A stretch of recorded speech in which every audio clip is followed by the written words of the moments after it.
with me and ask those questions.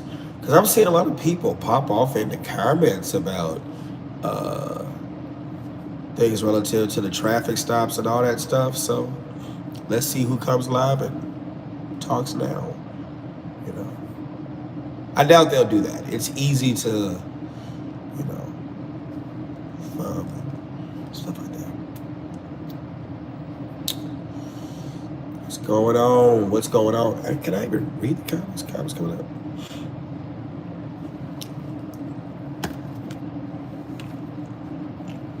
Oh, hey Laura, thank you. What's going on?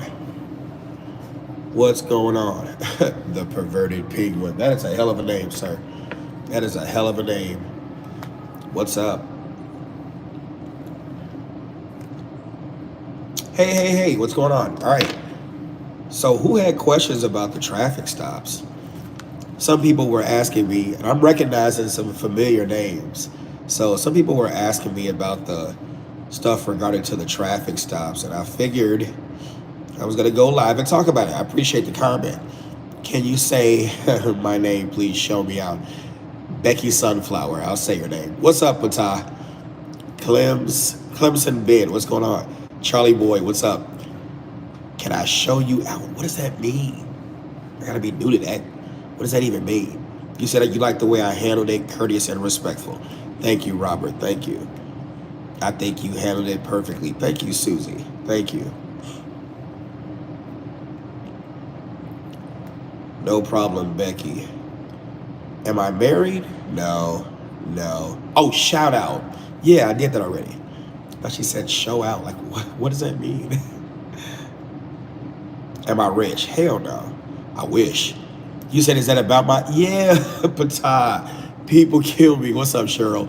People kill me talking about some, you should put your front plate on. So let me explain. Here we go. Do I have no plates on my car? No, that's not the case. I have my rear plate on my vehicle, but my front plate, I do purposely leave it out. Why? You said these guys have a very dangerous job, so you're teaching the right methods of handling traffic stops. Hey, China, thank you. I appreciate that. You said, how do I have 871,000 subs? I don't have 871,000. I have 814,000 subs. But I've been putting content on here for so long, so that's why. But do I trigger them to pull me over when I'm in the area? Yeah, absolutely. You said Chicago write parking tickets for missing plates. Yes. Clarissa, you said you have a question. Absolutely, Tamara. In certain places, there's no front plate. It's only the rear plate. But in Illinois, how do you get away with murder? I don't know. And if I knew, I wouldn't tell you, right? Because I don't support murder. Why are you even asking that question? That's crazy.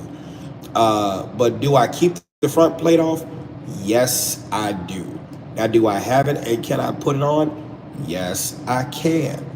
But, as a matter of fact, this is the only vehicle. Lies, he's a traffic baiter. No, yeah, I mean, I do bait them, yeah. In terms of when I drive past them, I'm not, hey, you gonna pull me over for a front plate violation? No, but I sit there, I get to you in a minute, Isaiah, but I sit there and I do, when they see my car and I know they're gonna turn around, I already know what they're gonna pull me over for because I would pull me over for the same reason, okay? Here we go. More people need to listen to you for real. I try. How do you protect yourself if you don't have a gun and can't get a gun? Whew, that's going to have to be a lecture for when I have more time than what I have now, Clarissa. So I hope you subscribed. And if you subscribed, that would be awesome. If you all can do me a favor, get the likes up. That would be awesome. What's going on, PDX? Is murder, assault, or battery? It's neither. It's murder. It's a crime unto itself.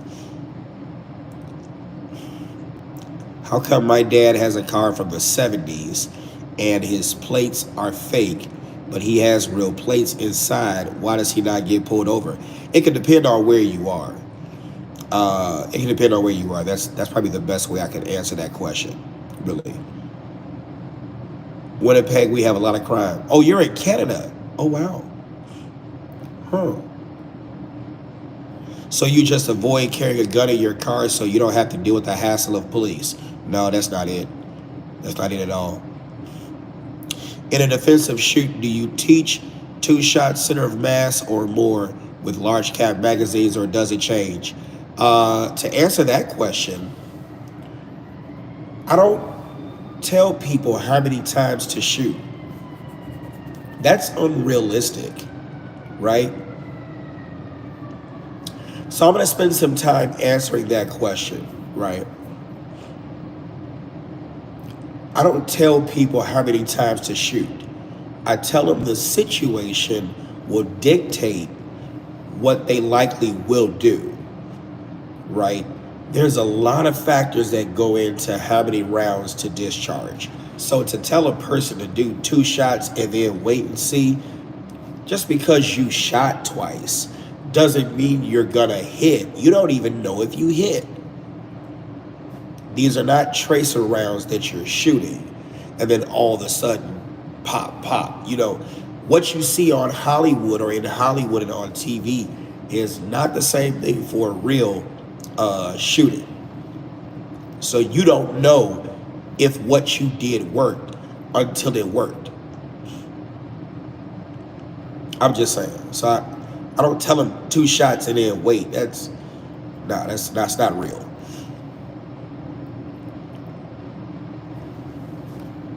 My friend wants to know, are your plates registered on the do not detain list? No. No. No.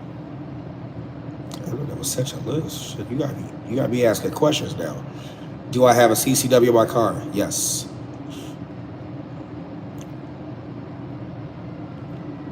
Yes, I do.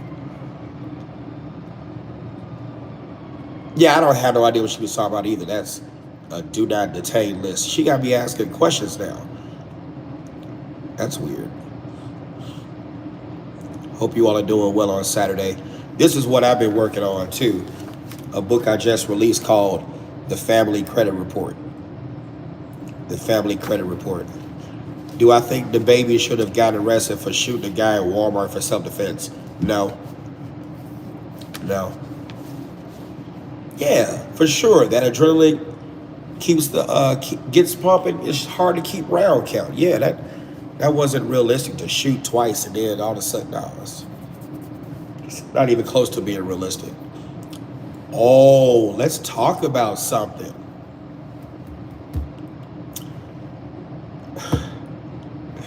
This is gonna be controversial. That's why I'm at one of my side jobs now, so I can't.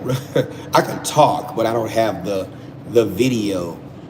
Hey, Patah, do you remember Scott Adams, the creator of Dilbert? Scott Adams, the creator of the cartoon strip Dilbert. Did you watch his video? I did.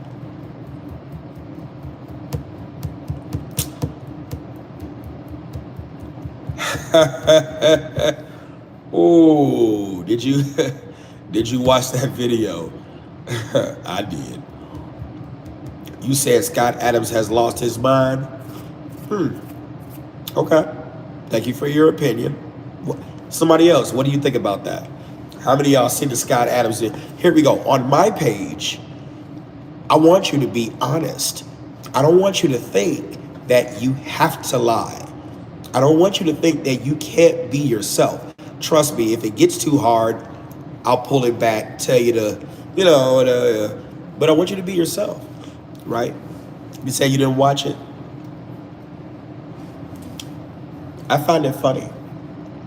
So Scott Adams, and some of y'all afraid to comment because they're like, oh, he's a black man. Oh, if I say something, it's going to be. I told you I'm an independent, right? I'm not conservative or liberal. You seen that, Patah? You said you agree? I do too. And let me tell you why. I am the type of person where I listen. It's like a book. It's like a book or anything that someone tells you in communication. The first time you hear it, depending upon the delivery and the message, it's shocking. So that's why you got to go back. Jared, I'm going to put the link up. I'm going to put a community post up and put the link. You're talking about this red thing right here. This thing is great. It's called the Equalizer. There's a website. I had to go look to see where it was because it's not on Amazon. So I'll put the link up so you can find it. It's really cheap. It's like $3.99. $3.99. That's how much it costs. But when you look at it, y'all do me a favor. Tap that like button. Tap the like button. Here we go. When you think about what he said, yeah, they do ask me for my registration. I just show it to him and it's valid, right? When you think about what he said, he wasn't wrong. He was not wrong. And he actually revealed a lot of what I had been thinking as to why certain people don't want to help anymore. Because he doesn't want to be called racist, even though at the end of that video, that's what he was called, right? It's like, if you think that what he said was bad, think about white police officers who work in black communities. White police officers who work in black communities who think that no matter what I do, they're going to always see me as racist. You see what I'm saying? He was not wrong. And I tell you, did you see Colin Kaepernick crapping on his parents? Dude, really? Like, the people who adopted you, who took you in, who gave you a higher quality of life, and you're just gonna crap on them? You're just gonna crap on them? Seriously? And they told him he wanted to wear cornrows, and they told him, no, don't do that. You'll look like a thug. They didn't say you are a thug. They said you will look like. There is a difference. There's a difference. There is a difference, right? There is a difference. And it's like people went on the bandwagon crapping on Scott Adams when Scott Adams had the nerve to tell you the truth of why a percentage of white people stay away from black folks. And here's this. Here's the funny thing. Black folks had a problem with what Scott Adams said, but will move from Chicago to Burlington, Iowa to be on Section 8. Or move to some primary white town to be on the Section 8 list. Or flee from Chicago to go to a safer place where it's less violent. You're doing the very same thing that Scott Adams suggested that white Americans do.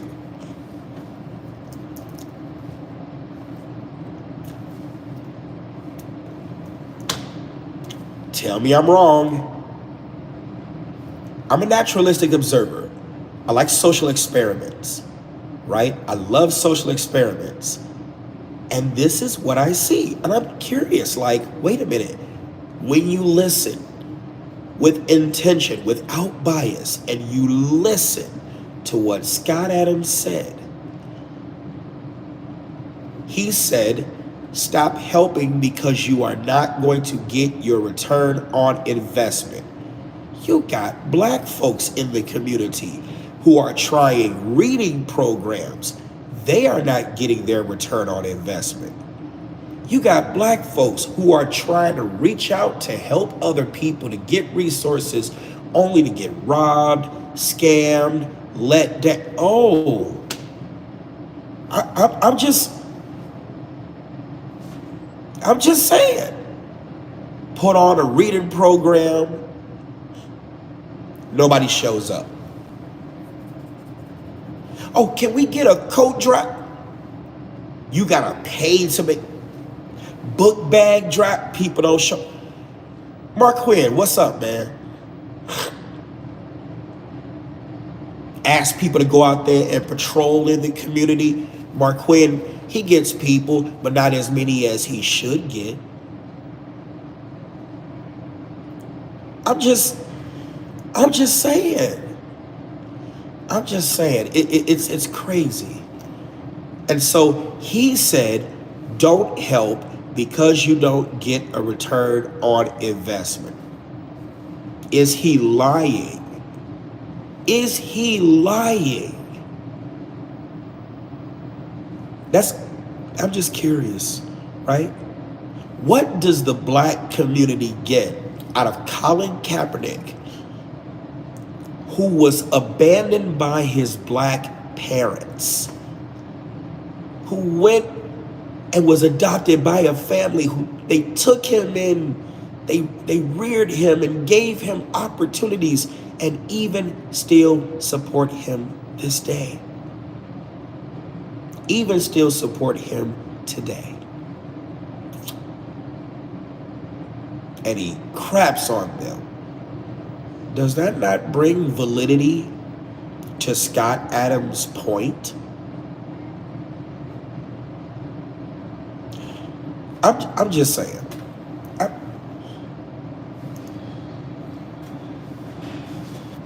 I'm just saying. RJ, I don't know. I can't answer your question. I don't know. You've asked it only like 7 times. I don't know the answer to your question. You have to talk to somebody who lives in Texas. Just because I'm a firearms instructor does not mean I know all of firearms law. It's just like saying if I was an Illinois attorney, would I know anything about Texas law? No. You got to talk to somebody specifically in your area. I am not in Texas, even though I need to be. Because Illinois is hell. I'm just saying. Yeah, every state has different laws, of course. Of course. I'm just saying, spot the lie. Spot the lie. Spot the lie. All right, I just wanted to come live with you all just for a little bit. Just for a little bit. You said I let which one slip? Which one are we talking about, Charlie?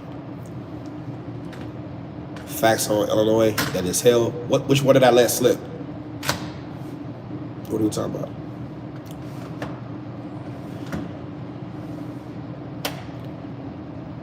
I need to come to Oklahoma. All right. I've been there.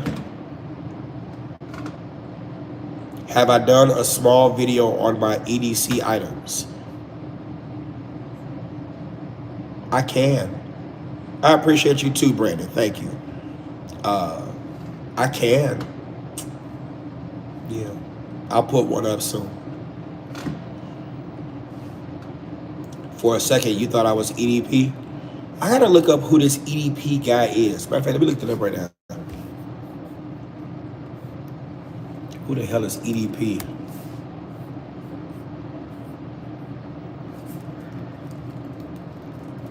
I don't even know who the hell this EDP guy is.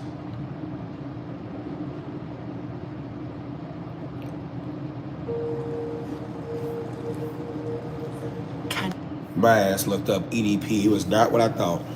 Please shout out my brother Calvin if you don't mind. Appreciate the love. Love your channel. Oh, he is. Oh, why the fuck would I be EDP? Get out of here. Thank you for saying that. If I had a license and they took it in the beginning of COVID and told you you had to do everything over again, New Jersey now realizing the state I was in, started giving, I don't understand here. Oh, I didn't mean to delete that. Okay. What the fuck did I just do? I did not mean to delete that message. Oh, this is difficult going live from your phone. I'm usually doing it from my computer. If I ever leave Illinois, some will miss me, but wherever I go, I will be blessed. Yeah, I gotta get out of Illinois. Illinois sucks. It does, for reals. Oh, for your guns, I'm talking about driving. You're talking about guns. Ask me your question again. Is it Fia? I'm sorry. Ask me a question again. What is speed? What is speed cracking me? I don't even know what that means. Matthew, thank you very much for that. Appreciate it. I don't even know what speed cracker means. What does that even mean? Thank you, Mark. I appreciate that. Everybody here has paper type license, and here I am without anything. Waiting to take a test that was scheduled so far out, making it hard for me to get around. I need to be mobile. What license are you talking about? Hey, Calvin, Seabiscuit 456. Calvin, what's going on? I hope you're well. I hope you're well. In your area, would I go to jail for having a firearm in my car? Well, it depends.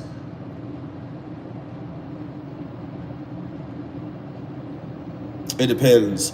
If you don't have a license for it, yes. Thank you. I appreciate that. What is the stupidest thing I've ever gotten pulled over for?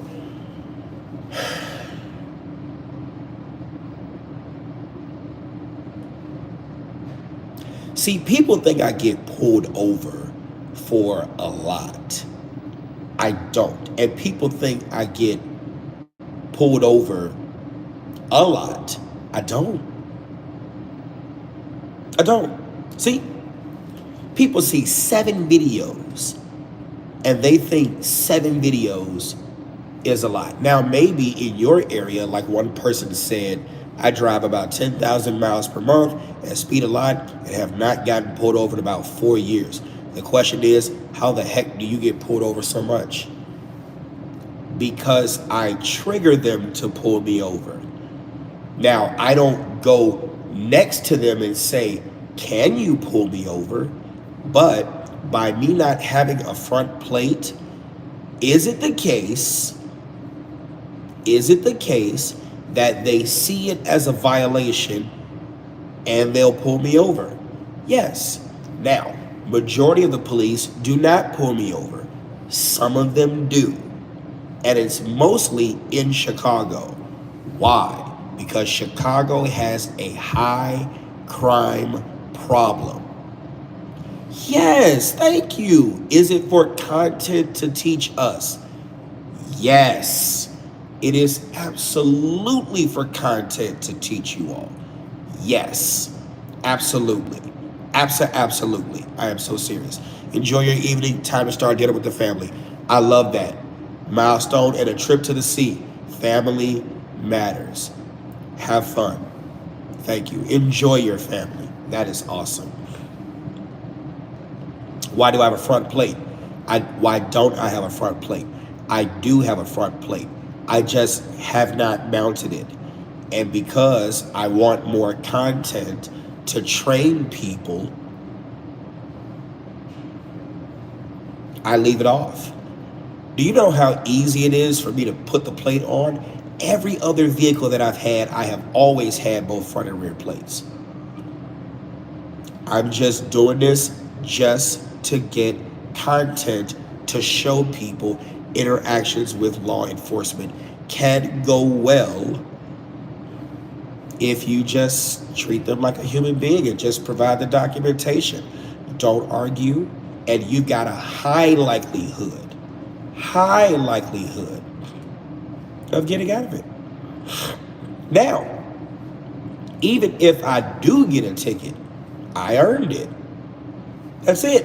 I'm not going to complain. I earned it because I know it's a violation. But let me ask you this question. Knowing that the Illinois Vehicle Code, Chapter 625, Illinois Compiled Statutes, Act 5, right? Knowing, y'all can live stream more. Knowing the Illinois Vehicle Code, okay? What is the worst that could happen for no front plate? Let's look it up. Okay.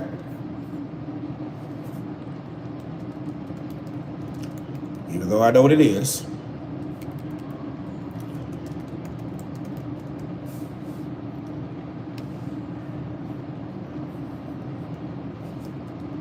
The Illinois Vehicle Code. Okay.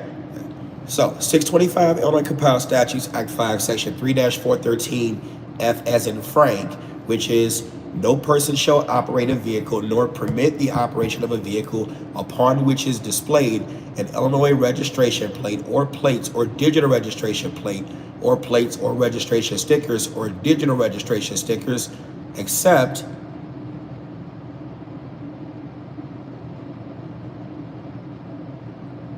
oh, they might be changing it.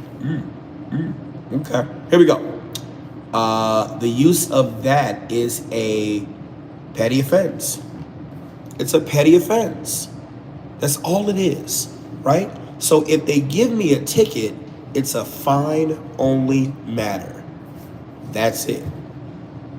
So why are some of you, maybe not you all watching, but why are some of you making the front plate bigger than the statute? It doesn't even rate. So here I am getting pulled over. And if you're coming in to me a favor, hit that like button. Here I am getting pulled over just to, at least I'm being honest. I am not lying about any of this. I am getting pulled over for content. Yes, absolutely, for content. As a police instructor, as a firearms instructor, I have many things that I instruct people in, right? But what am I doing? I am practicing, oh, my nose, sorry. I am practicing what I preach. Practicing what I preach. Hold on, y'all.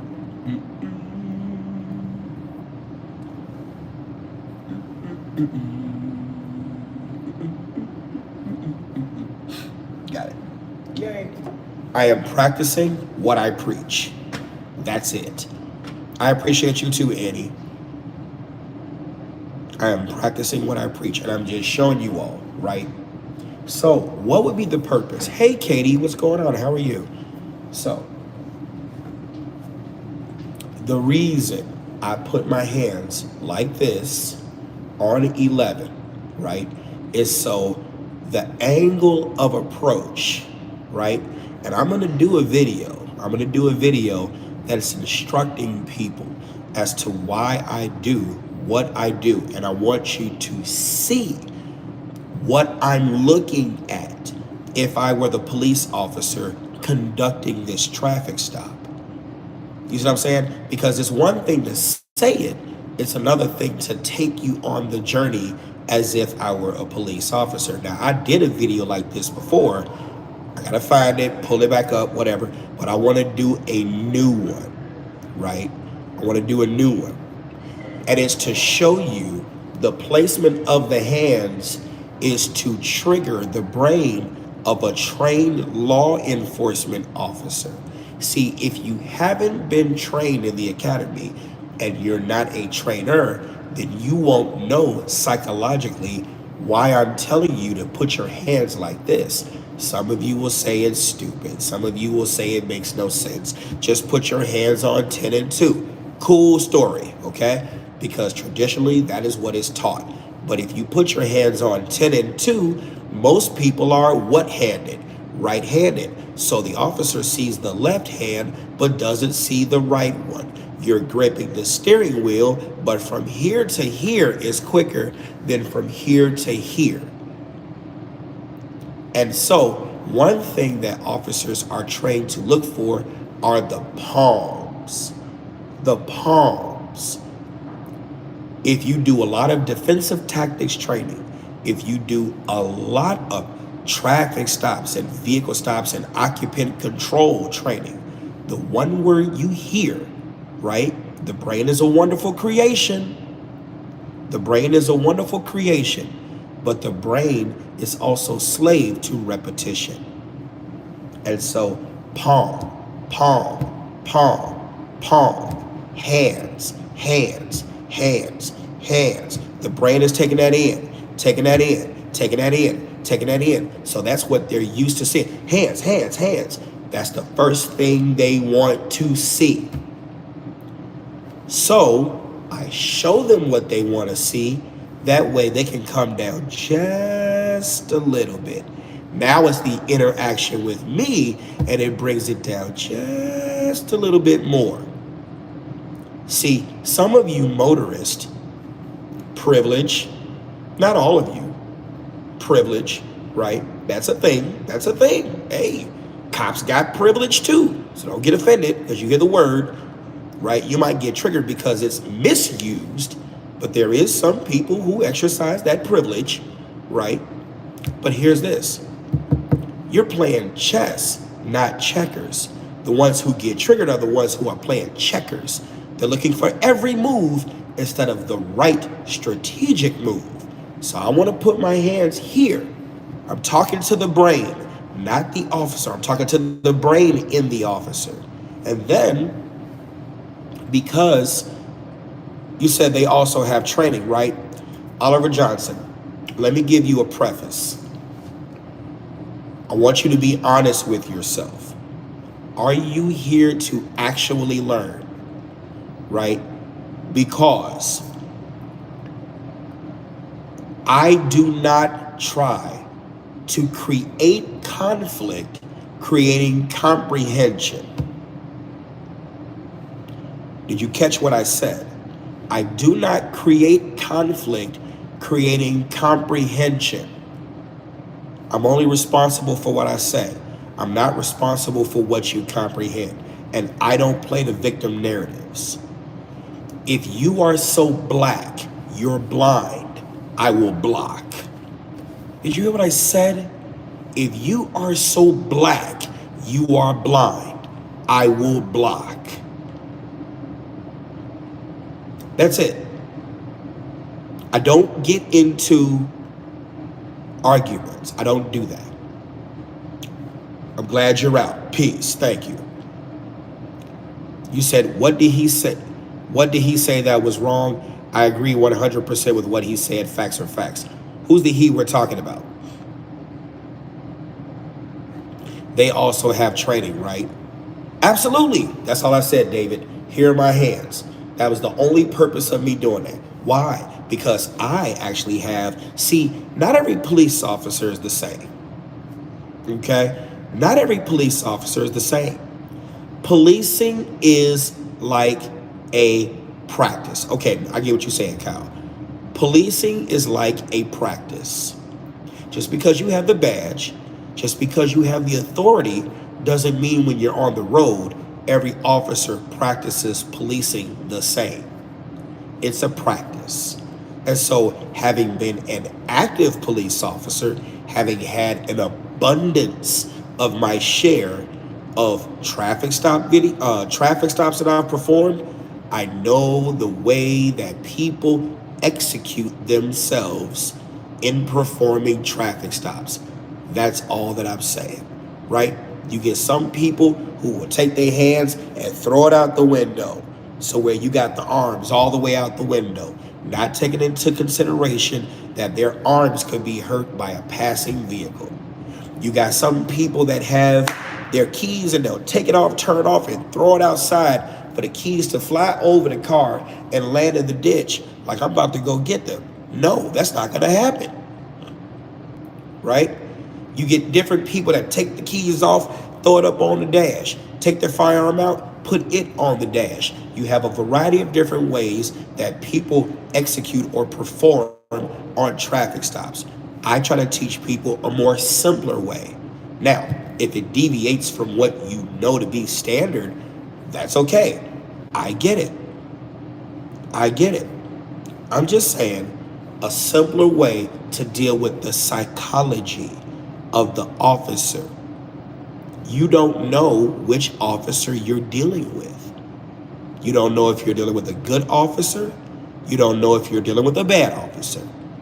You don't know if you're dealing with an officer that just came off of a homicide scene where 3 kids were taken out of this life, and the stress of that is still on that officer. Now, some of you may say, how is that my problem? It could easily become your problem. It could easily become your problem. It could become your problem if that person decides, according to Anna Freudian's ego defenses, where they displace their stress and their problems on you. You become the punching bag for their issues. That could easily happen. That could easily happen. And this is not just police, it's people too. You know who were the first abusive police officers? Probably your parents. You're probably not ready to have that conversation. Right? You're probably not ready to have that conversation. Right? And so what I'm saying is this, with a lot of things that people have to deal with. Yes, Charlie, it's about relationships as well. That's all. That's all that I'm saying. I'm trying to help you deal with the psychology of the person, not just because you could sit there and say, well, we have rights. The rights are what's on paper, but the paper, that's not the cards that you have right there on the scene. That's all that I'm saying. I appreciate it, Lord Aries, right? That's all that I'm saying. How do we deal with this on the scene? Mike, why do you bring your hands here? Bring this ID, push it out just like that. Why do you do that? Why do you do that? Because I don't want to reach anywhere my firearm could be, right? Well, he wasn't reaching for his firearm. Yes, but he was reaching in the area. In the area where your firearm could be. And some people, look, not every police officer gets stress tested. There's a big difference between theory and practice. There's a big difference between theory and practice. And even the practice in the academy has limitations because they don't want you really hurting your partner, because he needs to graduate. She needs to graduate. We need to use them in the streets. If we gave them the real stress test, they might fail, they might get injured, and that means that the department doesn't get the return on investment of the officer that we have spent so much money trying to use. So we can't give you the realistic training.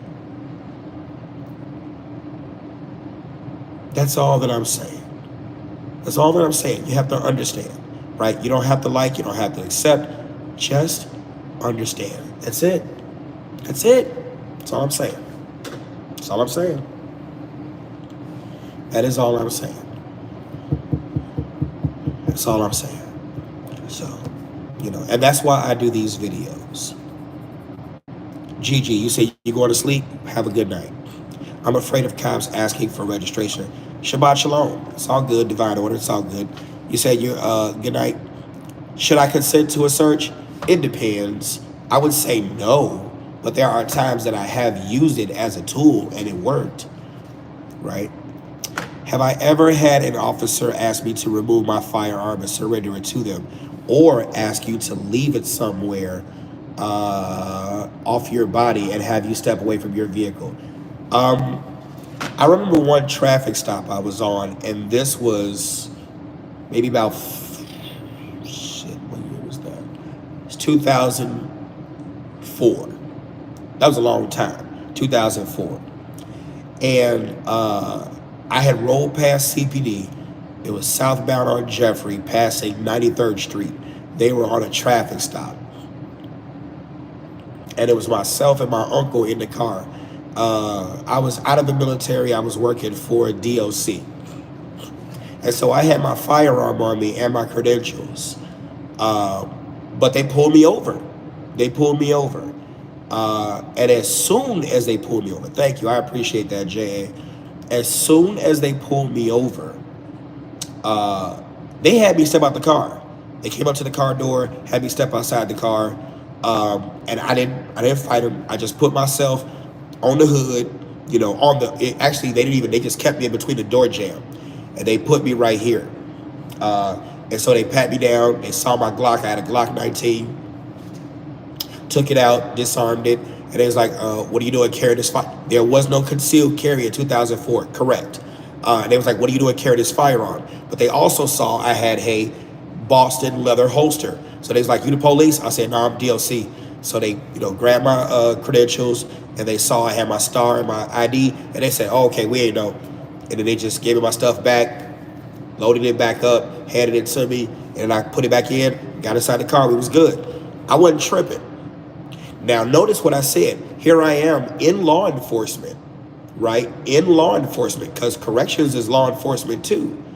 But did you hear me flash a badge? Did you hear me give an attitude? You got some police officers that get pulled over. You want to talk about privilege? Oh my God, you get some police officers who get pulled over and their attitudes are disgusting. They are disgusting. Oh my God, it's just horrible. Horrible, right? Like they're entitled to get a break. Thank you, I appreciate that, Brian. Like they are entitled to get a break. Just absolutely horrible, horrible, And I didn't give them anything. See, here's the reason why I didn't give them anything. I didn't become the police till 2005. That's when I became the police. But I did know that there could be things going on in the community that I don't know about, right? Maybe, just maybe, somebody was shooting in the area, driving a car, looking just like the car I drive, looking just like me. It's possible, right? So I'm gonna let them do their job. I'm not gonna take offense. I'm gonna let them do their job. And for the most part, you let them do their job, things go smoothly. If you are not their problem and they're not what you're looking for, or you're not what they're looking for, I'm gonna let them do their job, right? He didn't kick my legs and beat me up and shit. He didn't do none of that. None of that. And me and my uncle, we went home. We were cool. We were good, right? Because I'm not gonna get in problems. That's all I'm saying. I'm not gonna give them problems. We are not who they are looking for. And the more that we give them problems, the more that we become what they want to mess with. I want them to do what they need to do with whatever they gonna do. Because I'm telling y'all this is one thing y'all don't know about bad cops. Maybe you do, I don't know. But if you've taught policing, like how I've taught, thank you very much for that divine order. If you've taught policing, I used to be an adjunct professor teaching criminology, police practice, stuff like that in the colleges, right? So if you teach it and you study it, right? If you teach it and you study it, you know that bad cops are just like criminals. In fact, they are criminals, right? And here's what some people don't understand. Gangbangers know who they can gangbang with. They know who they can victimize. I'm going to teach you all a theory. You probably already know it, but I'm going to teach you all this theory. It's a criminological theory called routine activities theory. Routine activities theory.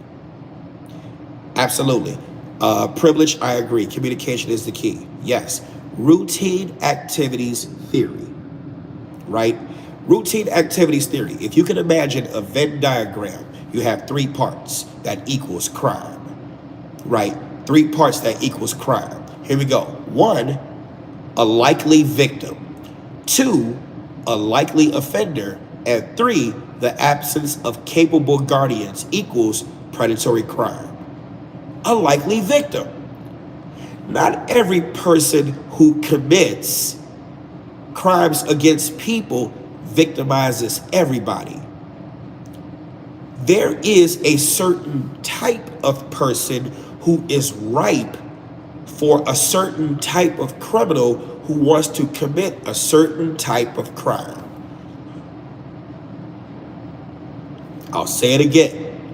There is a certain type of victim for a certain type of crime. You see what I'm saying? It's the type of crime, the type of victim, the type of criminal. There is a type. And here's another criminological theory: victim precipitation.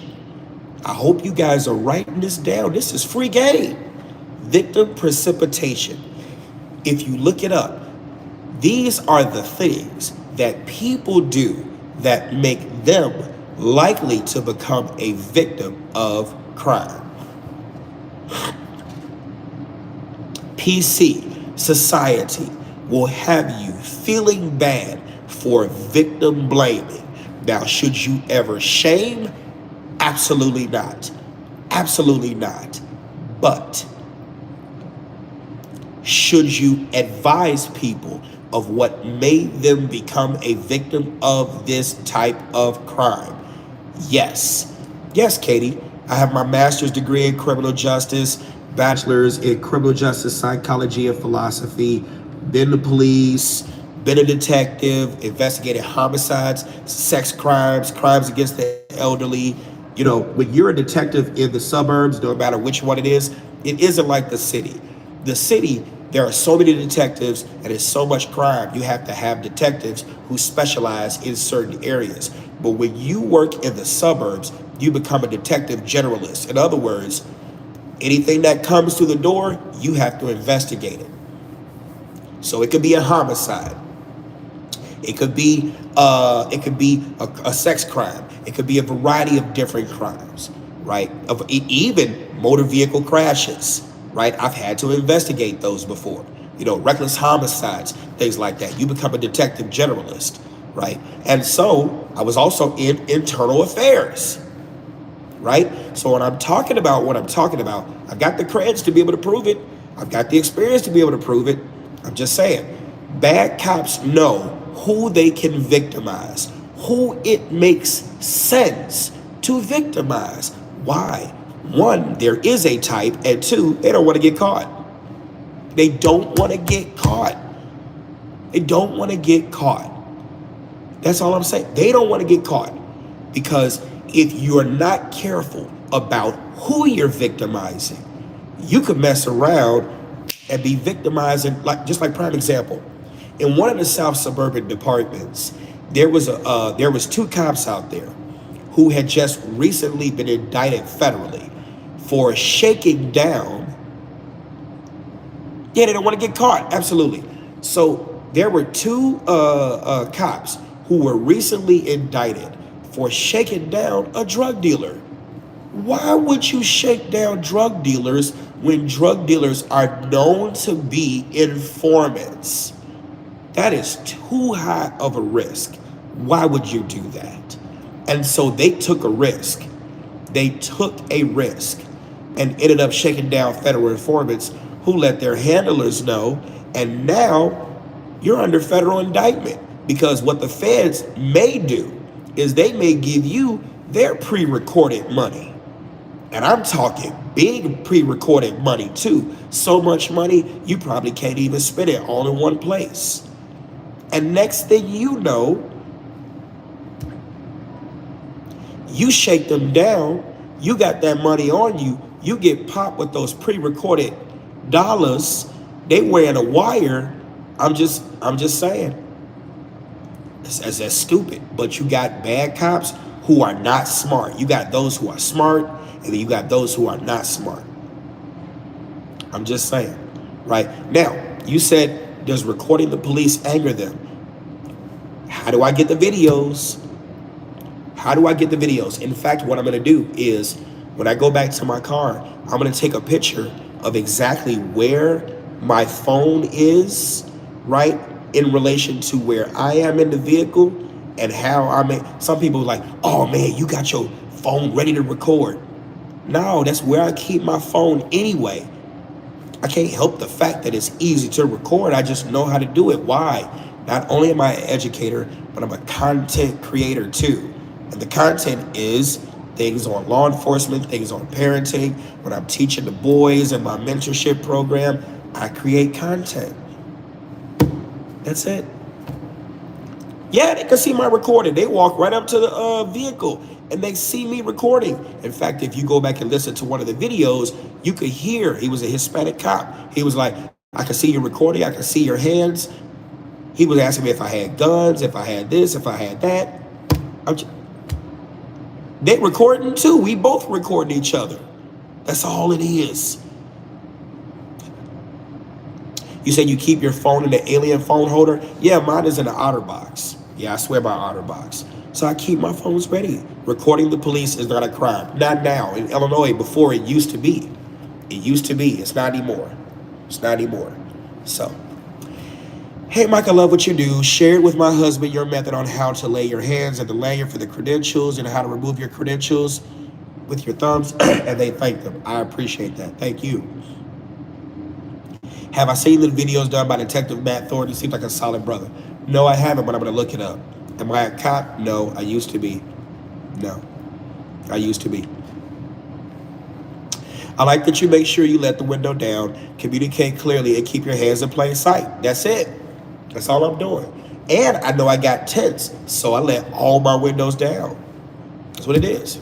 I'm not going to give them a problem. I know what they're looking for. I used to do the job they do. That's it. I know what they're looking for. What is it like being a cop? That's a wonderful question. I loved being a police officer. I loved it. And it wasn't because of the power. It was because somebody had asked me if I was victimized before. No, I wasn't a victim. And the reason why I wasn't a victim is they couldn't catch me. They couldn't catch me. I wasn't the size that I am now. I was small, average height, but I was very fast on my feet. In the hood, you either go do two things, fight or run. I was a runner. I was not a fighter. But I had friends, and they could run as fast as I could. And they didn't do too good of a job of avoiding conflict either. I did a great job avoiding conflict, not always by running, but for the most part, yes, I did. But the reason I became the police was I got tired of, one, running. I hate to run. I just did it because I had to. And two, I wanted to, yes, I could post a link for that, yes. Two, I wanted to fight for those who couldn't fight for themselves. So that's why I became the police. And I'm the product of surviving child abuse. So yes, that trauma also motivated me to become a police officer. Yes. Yeah, all three of those things. Yes. And I loved it. I loved it. Now, here we go. I did not love everybody I worked with. Oh no. Most of the people I worked with, yes. Cool folks, had your back, all that great stuff. Yes. Oh, my Lord, but I have worked with some people and I'm like, how did you become the police? And the things that really pissed me off was how. Jesus, how? Did you become the chief of police and you don't know what you doing? In fact, when I was in my master's? No. In fact, are you asking me what's the exclusionary rule? Is this a test? You want me to tell you about Map versus Ohio? Moving on. Now I got you looking up stuff. What's the exclusionary rule? Map versus Ohio, fruit of the poisonous tree, United States Supreme Court case. You don't want to have that conversation with me. I'll do circles around you. I'm smart for real. in this subject. Here we go. I worked for good intentioned chiefs of police. Now you got to understand, I came from, I'm going to mute the cam show. Y'all will go ahead and hide you right now because I don't feel like dealing with you. Got it. This is awesome. Here we go. So, yeah, because I don't like people that do distractions when I'm teaching. So, I came from the military, and the Army of yesterday is different from what it is today. Right? Yes, Charlie, we about to get there. Oh, y'all know I'm about to talk about chiefs of police. So, the Army of yesterday, don't get me wrong, we had our problems. We did. We did. But leaders earned their stripes. It was earned. It was actually earned. I miss the Army, the armed forces of yesterday. I miss it. I miss it. I was in the Army. I miss it. It is not the same. In fact, if we go to war, if y'all paying attention to global affairs, it's likely. It is really likely. Like, that's a whole other conversation I could have on another stream. It's likely. Like the troops that are in now,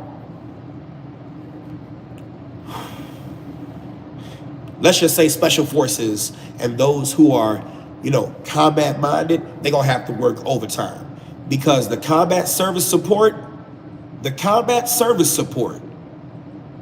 like there's 3 levels: combat arms, combat support, combat service support. The combat service support, we're screwed. Like they are, I said I was going to have another conversation. Let's get back to the leadership portion. I'm used to coming from real leadership. You see what I'm saying? Leadership is the process of influencing others to accomplish a mission by providing purpose, direction, and motivation. Those of y'all know you was in the Army, you remember that's the old definition of leadership according to FM 22-100. You see what I'm saying? I'm a non-commissioned officer. I'm a leader for soldiers. I'm a part of a time-honored tradition, you know what I'm saying? Known as the backbone of the Army. Like, I'm used to real strong leadership. So then I get out the military, and then I go to, DOC, and after DOC, I go to be in the police. I'm going to be the police, and I'm expecting, because you're the chief of police, oh man, you really know what you're doing. Shit. Dude, like, oh, it is so political. It is so political. And it's like, matter of fact, last night, if I'm lying, I'm dying, I'm flying. Last night, I was just asked by somebody I used to supervise when I was a police officer. He's a deputy chief in a town. I won't say which one, that's not important. But he asked me if I wanted to come back into law enforcement. I said, and do what? He said, and be a P. Shut up, Scott. And be a PO. I said, what's that mean? Pissed off? I was like, oh, hell no. I said, if I come back to law enforcement, I only want to be a trainer, and I want to be a civilian trainer. I do not want to be uniformed law enforcement. I do not want to be uniformed law enforcement. You cannot be who you need to be because the culture of policing has changed. Now, don't get me wrong. Are there areas where reform needs to happen?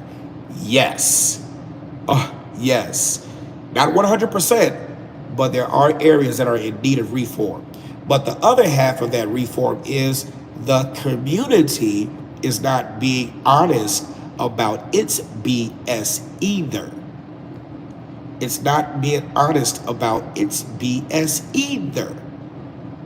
It's not the conversation that needs to happen is not happening on both sides where both sides are being honest. It's not being honest. It's not being honest. And so because the conversation is not honest, you ain't gonna get nowhere. You're not gonna get nowhere. And people don't understand that. It's crazy. It's really crazy.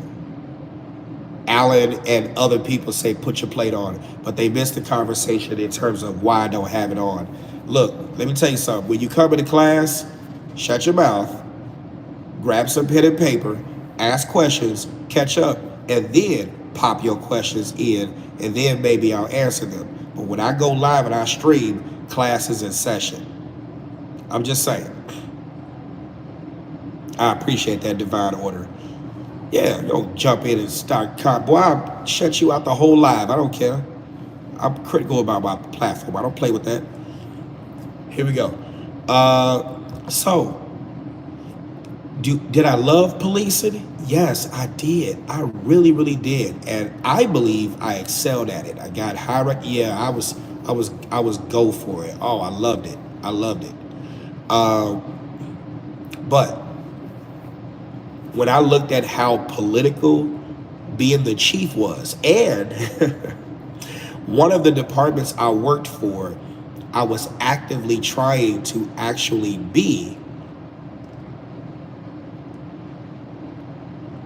Yeah, thank you. That's what I'm. Yeah, absolutely. That's why I keep it off. But one of the departments I had worked for, there was an opportunity because I had gotten promoted to lieutenant. So there was an opportunity for me to be the chief of police. So I interviewed for it. When I tell you,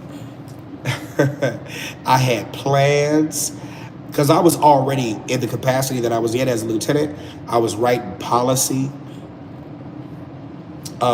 I was doing amendments. It was so many things that I was doing in an administrative capacity that, I had planned uniform changes.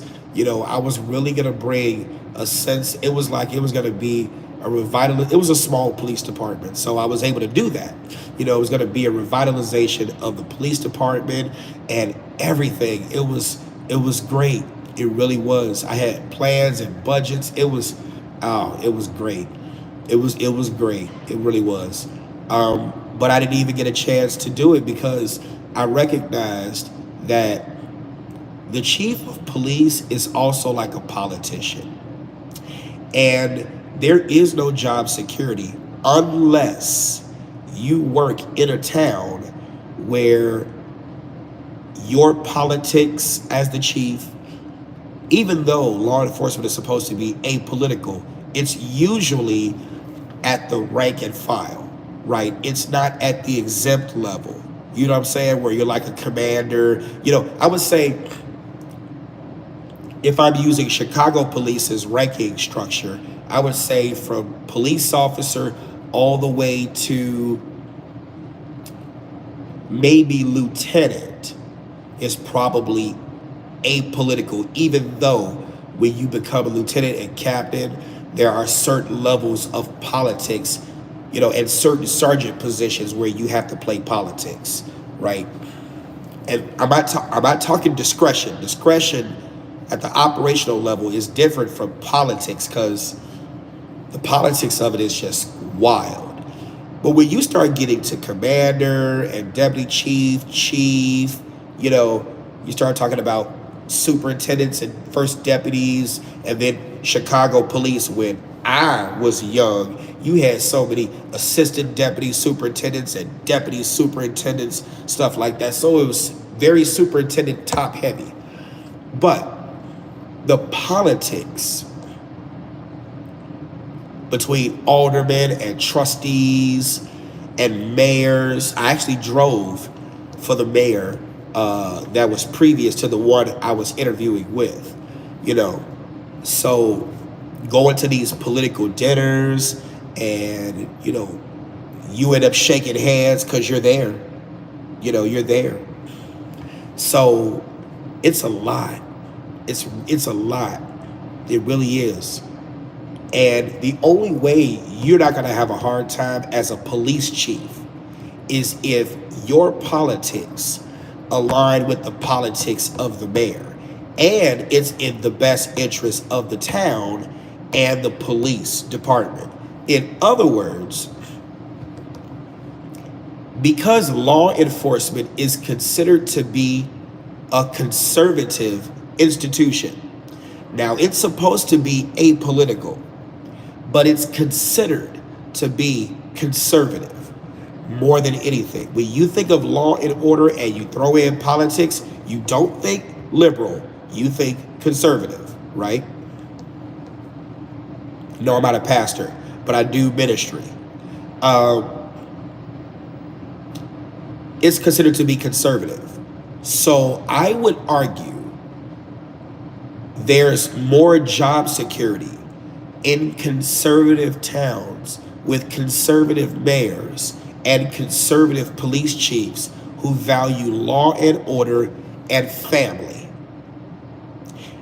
And that doesn't mean they don't give each other breaks. That doesn't mean that, you know what I'm saying, I'll let you slide. You know what I'm saying? Law and order doesn't mean ticket everyone you stop. Law and order doesn't mean arrest everyone who violates. It depends. There's a lot of discretion, right? But if you live in liberal town USA, the police will be hated. I don't care what anyone says. If you live in liberal town USA, the police will be hated. They will be hated. So that's the first issue you're going to have to deal with. I only said us because I seen, what he said, right? That's the first issue. Then it's like, imagine being in a conservative job field because law enforcement is primarily conservative. And then you working for a liberal mayor, which means you have to be liberal minded. You see what I'm saying? You have to be liberal minded. And when it comes down to family, firearms, and law enforcement, I lean conservative. Now, I'm an independent. Told you I'm not liberal or conservative. I'm not Republican or Democrat. But when it comes down to family, firearms, and law enforcement, I'm conservative. With a slight hint on the law enforcement side of certain liberal things. But I'm mostly conservative when it comes down to law enforcement. You see what I'm saying? So that means if I were to become chief in a liberal town, I would have to be a sycophant. You know what that means? Kiss butt. And I'm glad I didn't get the job because the mayor is smart enough to know Mike would likely buck up against me if I told him to do this because it doesn't jive with law enforcement. It doesn't, you know what I'm saying? So you would be playing politics, not only with politics, but you would be playing politics with your conscience. You would be playing politics with your conscience. So, that's a lot. I mean, shoot. It's a lot. It really is. Yeah, it really is. And if you got aspirations to be in law enforcement, you really need strong mentorship who's willing to teach you early and often and repetitive. Of course, often is repetitive. But willing to teach you.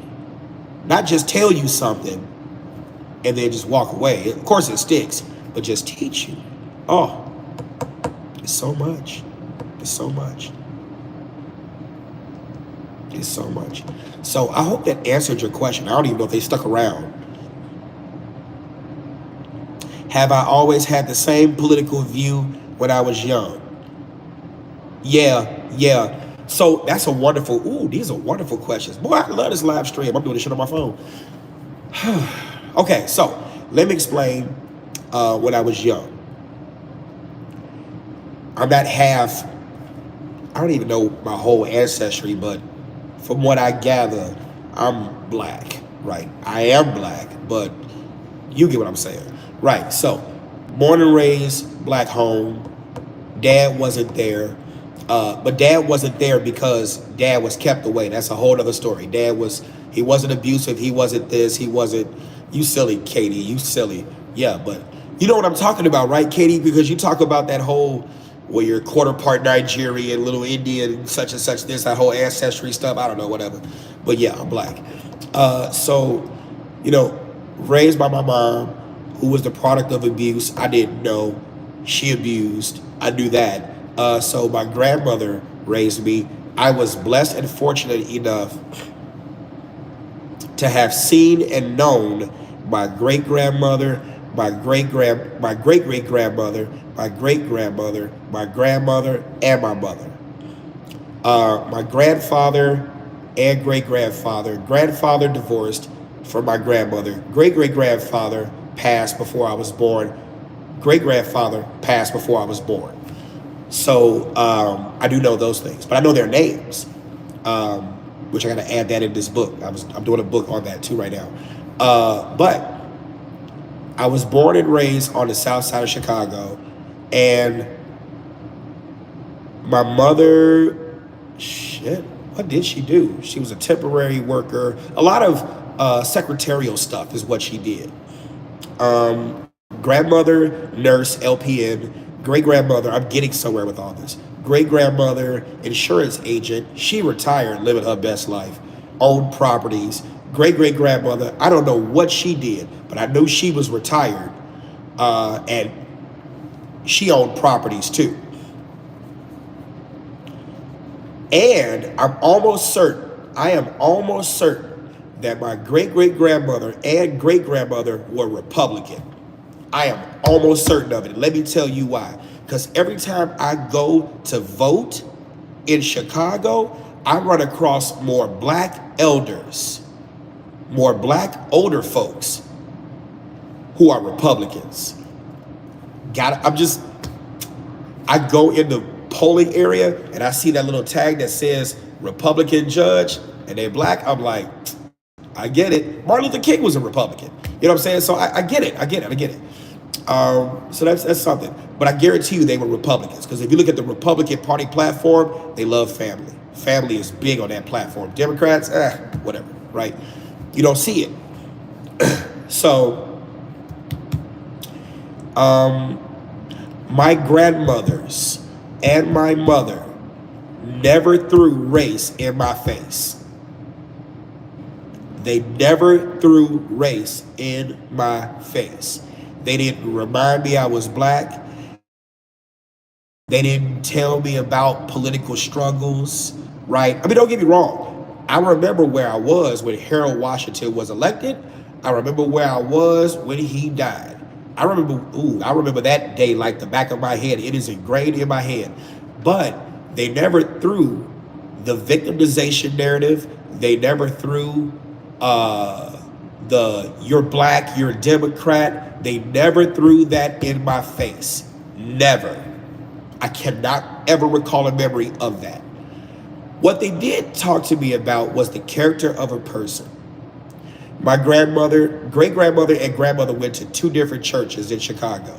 My great-grandmother went to Apostolic Church of God with Bishop Brazier, not his son Byron, but Arthur M. Brazier. So I have fond memories of there. My grandmother went to Christ Universal Temple, Johnny Coleman. So and then my mom went to what was then Word of Faith Fellowship. So I was at three different churches, three different styles. I loved Johnny Coleman's. That was a great question that he asked, yeah. Johnny Coleman's church, because it didn't push so much heavy on religion. It pushed more so on using the Bible as it's supposed to be used, as guides for daily life, and then doing what you need to do to make things work. You see what I'm saying? It works if you work it. You know, prosperity is my birthright, stuff like that. You know, Arthur M. Brazier's church, wonderful. It was beautiful. It was, you know, in the heart of Woodlawn community. You know, there was politics in that, but they didn't push it in your face. At least I didn't see it. But I know about the history of Bishop Brazier. So, you know, good guy. And I know his son, Pastor Bishop Byron Brazier. And then there was Word of Faith Fellowship. That was a whole different story right there. Born and raised in music. So long and short of it, they didn't really push the whole thing regarding politics in my face. So I grew up as an independent. In fact, I didn't get my first taste of white people, right, until school, right, going to, not college yet, but I'm talking about like high school. Uh, Certain parts of grammar school, because I remember Miss Vilchek, right? Certain parts of grammar school, there were definitely more black male educators, for sure. Now there's less of them, but there was more black male educators when I was younger. Uh, then I went to high school, still more black male educators, right? And then I got a little bit more taste of, white people. And then I joined a group because I'm a musician. Uh, I'll answer your question in a minute, Randall. Um, yeah, here we go. So I joined a group called Silent Nation. It was on the north side of Chicago. They needed a musician. I applied for it. My experience on the north side of Chicago was absolutely amazing. Don't get me wrong. You have Boys Town, you have other areas, right? But it's kind of independently liberal with a taste of certain conservative stuff. It's a little hodgepodge mixture, more so liberal than anything. But just the openness, the freedom, it was wonderful, right? So when you're talking about my black experience, I hate to say this, but I received more bullying and trauma and help and assistance too from black folks than white folks. Like most of the white people that I have ever come across and have dealt with, I've gotten favor, I've gotten instruction, I've gotten correction. Like, they really cared, right? I didn't wear dreads, I didn't wear braids. I was an average black kid, whatever that is, right? Collared shirt, not dressing like this, no, but collared shirts. I didn't wear Jordans, right? In fact, Pro Wigs, XJ900s, whatever. You might say I could have gotten talked about for wearing those, right? So, yeah, man, the whole Democratic thing wasn't thrown in my face. So because the victim mindset, that wasn't really something that my mom was on it, for sure. My mother was definitely on it. But the rest of my people, they weren't on that. Now, they didn't teach me everything I needed to know, but they were not on that. And I'm glad, I am so glad, because it allowed me to still be able to give people a chance to prove themselves, give people a chance to prove, like, here's this. Not every person is a racist. Not every racist wants you to be deleted. You see what I'm saying? People become racist because of how they were taught. People become racist because of certain stereotypes that are confirmed. You see what I'm saying? So there's a lot of context to a lot of different things. And here I am as an independent, just watching, looking, giving people a chance. I like to have people prove who others think they are. You telling me this person is racist, I need to see it for myself. At a distance first. Then let's have a conversation and let's educate and learn some things. That was me. That's always me. That's me. I don't, just because you say this person is racist, to me, what the fuck is that? I want to hear it. That's why when I listened to Scott Adams, I was like, he is not wrong. He is not wrong. And I get where he is coming from. That is his perspective. And the problem is, the reason why a lot of people stay in the victim mindset is because they have been, we try to sit here and shape or form the message that a higher power, not God, but a higher power who wants to control certain people's outcomes, we want that message to get pushed through to them instead of letting people figure certain things out for themselves after receiving the truth, you know what I'm saying? But the money is in the medicine, not the cure. That's why I created This book, right? This is a workbook that I created. It's called the Family Credit Report. It's probably reversed. You can't see it, but it looks just like this. Now, if you put the Family Credit Report in Amazon, it should pop up. It's only like $7 or something like that. A knowledge, skill, and ability assessment of probability of your readiness for family, right? That's a long title, but it's a workbook, the Family Credit Report. And in that credit report, what am I having people do? I'm having people do work. It's not reversed, so you did see it. Okay, cool. So here's one of the things that I looked up before I decided to go live, right? I did the whole chart of my family on my mom and my dad's side, stuff like that. There are some conversations that we as citizens need to have. Yes. Here we go. So I began to do some definitions. And how is a society, a culture, a family defined? Did the work in that, right? And then it asked me, what cultures do I identify with? So in sociology, here we go. Sociology has national, culture, religion, ethnic, generational, social class, work. Yes, I have traveled outside the U.S. Yes. Workplace, gender, sexual orientation, political, right? So this is what I said. I am an American Christian, non-religious, black millennial, because I'm born in 81, right? Middle class. I'm also part of police, military, education, Second Amendment, child advocacy. I'm a male, heterosexual, independent, but for family, conservative, right? If you don't identify what cultures you belong to, right, how do you even know what those cultures and what the dictates of those cultures are? Here's another thing that I did. Yes, you get it. Yes, this helps men and women think about their lives before having kids. Like, you don't know what you don't know until something shows you you don't know.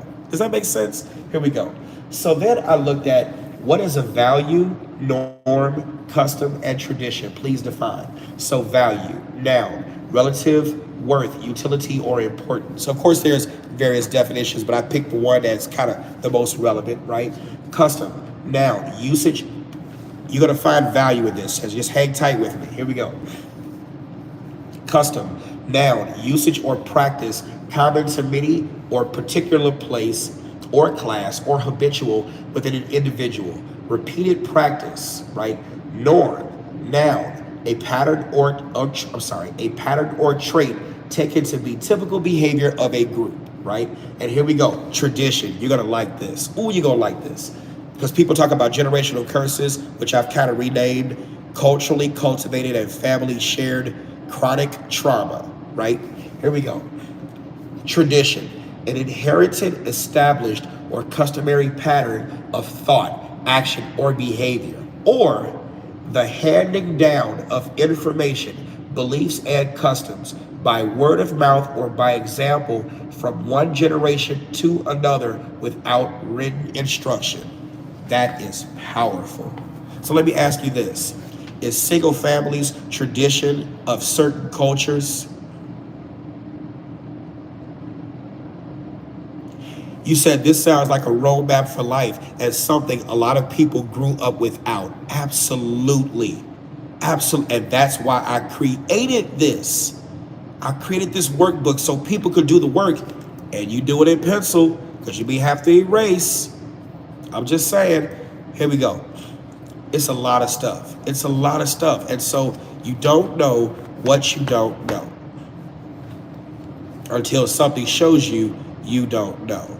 Right? There are more things to discuss in here, especially the definition of a husband, wife, father, or mother. You know, it's so much. It's so much. It's so much in here.